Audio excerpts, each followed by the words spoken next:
I'm here with Pastor Everson, a wonderful pastor here in Galveston at First Union Baptist Church of Galveston. And this morning, Mark Roy and David Guyon were reading an article in the newspaper about the need at this church. And so Mark called me, and I was already in Galveston as well, and I was talking to someone else at a local business owner here and said, you need to go find out about this church I read about in a newspaper article.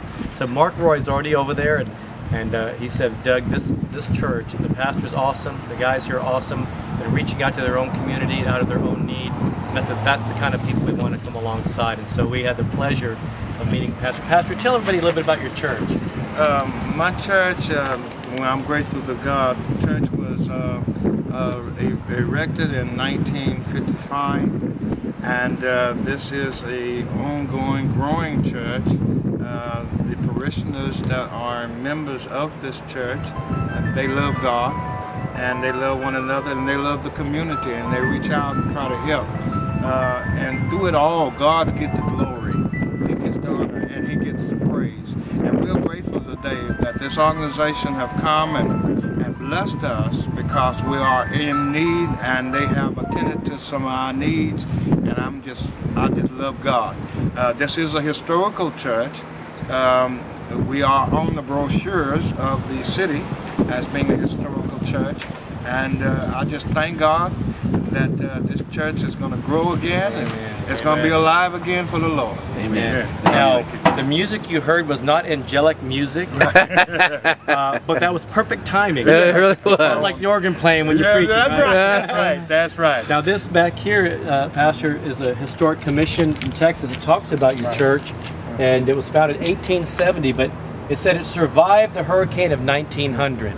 So we're going to have a piece added to this that says it survived the Hurricane Ike of 2008 and came back stronger than before. That's right. Amen. And that's the goodness of God. I tell you, we are survivors. That's right. We are survivors, and thank God we're going to have that somewhere added somewhere on this sign and say, we survived Ike. There you go. There's nothing too hard for God. Amen. Hallelujah. Amen. Now let me just encourage people that might see this video.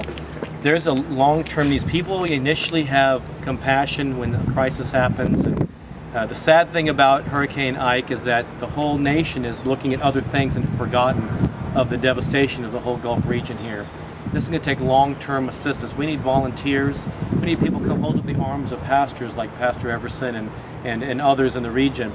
So I encourage you, if you can give a weekend, give a week, come and serve the churches of this community who are, they have the equity. They're the ones we want to build up these pastors so the community sees that these churches care for them, and they have long-term equity to reach out to their own community. The national organizations will come and go. These pastors, they love their community. And that's why our core value is to come support these local pastors to reach out to them.